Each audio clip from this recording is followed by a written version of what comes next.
அன்பு ஆன்மீக தமிழ் அன்பர்களே நண்பர்களே, உங்கள் அனைவருக்கும் தமிழ் யூடியூப் சேனலின் இனிய தமிழ் வணக்கம். தாய்மொழியால் இணைவோம், தாய்மொழியை வளர்ப்போம். வாழ்க தமிழ், வளர்க தமிழ். நமது சேனலில் இன்றைய பதிவு திருமூலர் அருளிய திருமந்திரம். இந்த நூலில் உள்ள ஒவ்வொரு பாடலையும் விளக்கத்துடன் ஒவ்வொன்றாக தினம் ஒரு திருமந்திரம் என்ற தலைப்பில் அளிக்க உள்ளோம். இதனை ஆன்மீக அன்பர்களாகிய நீங்கள் கேட்டு சிவனருள் பெற்று பலன் பெற வேண்டியும், மேலும் இப்பதிவு உங்களுக்கு பிடித்திருந்தால் இப்பதிவிற்கு லைக் மற்றும் ஷேர் செய்தும், அது மட்டுமல்லாமல் இதுவரை இந்த சேனலுக்கு நீங்கள் சப்ஸ்கிரைப் செய்யவில்லை என்றால் இந்த சேனலுக்கு சப்ஸ்கிரைப் செய்து ஆதரவு அளிக்கவும் அன்புடன் கேட்டுக்கொண்டு இப்பதிவினை தொடர்கிறேன். வாருங்கள், தினம் ஒரு திருமந்திரம் அறிவோம்.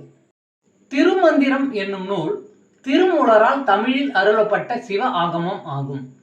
சைவ திருமுறைகளின் வரிசையில் திருமந்திரம் 10வது திருமுறையாக வருகிறது. 9 தந்திரங்களாக வகுக்கப்பட்ட இந்நூல் 3000 பாடல்களை கொண்டது. திருமந்திரம் பக்தி பிரபாவத்தில் ஆரம்பித்தாலும் அடுத்து உபதேசம், தத்துவம், யோகம், தியானம், சக்கரம், ஞானம் என்று பல விஷயங்களை பற்றி பேசுகிறது.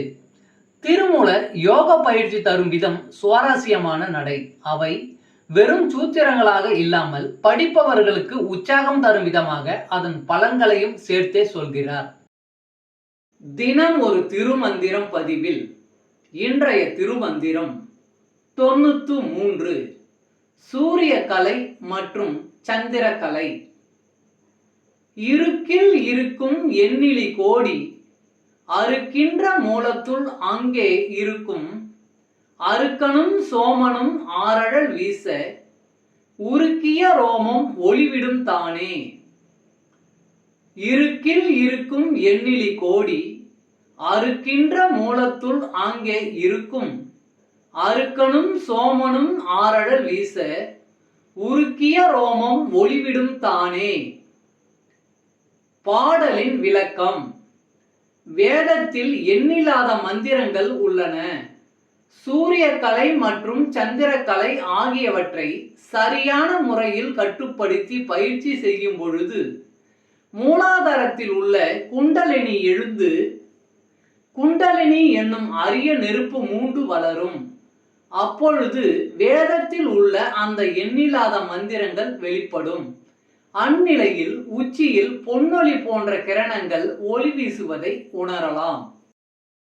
தமிழ் அன்பர்களே நண்பர்களே, இன்று தினம் ஒரு திருமந்திரம் என்ற தலைப்பில் திருமூலரின் திருமந்திரம் பாடலை விளக்கத்துடன் தங்களுக்கு அளித்ததில் நான் பெருமை கொள்கிறேன்.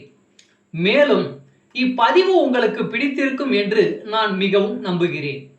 இப்பதிவு ஏதாவது ஒரு வகையில் உங்களுக்கு பயன்பட்டால் அதில் எனக்கு மிக்க மகிழ்ச்சி. வாழ்க வளமுடன். இறை அருள் பெறுவோம், இன்பமாய் வாழ்வோம். சர்வம் சிவமயம். அன்பு ஆன்மீக தமிழ் அன்பர்களே நண்பர்களே, இவ்வீடியோ பதிவினை கேட்டு இன்புற்று ஆதரவு அளித்த அனைத்து தமிழ் உள்ளங்களுக்கும் எங்கள் உள்ளம் கனிந்த நன்றி. மேலும் இப்பதிவு உங்களுக்கு பிடித்திருந்தால் லைக் மற்றும் ஷேர் செய்தும், இதுவரை இந்த சேனலுக்கு நீங்கள் சப்ஸ்கிரைப் செய்யவில்லை என்றால் சப்ஸ்கிரைப் செய்து பெல் பட்டனையும் அழுத்தி ஆதரவு அளிக்கவும் அன்புடன் கேட்டுக்கொள்கிறோம். மிக்க நன்றி. அடுத்த பதிவில் உங்களை விரைவில் சந்திக்கும் வரை உங்களிடமிருந்து விடை பெறுவது தமிழ் யூடியூப் சேனல்.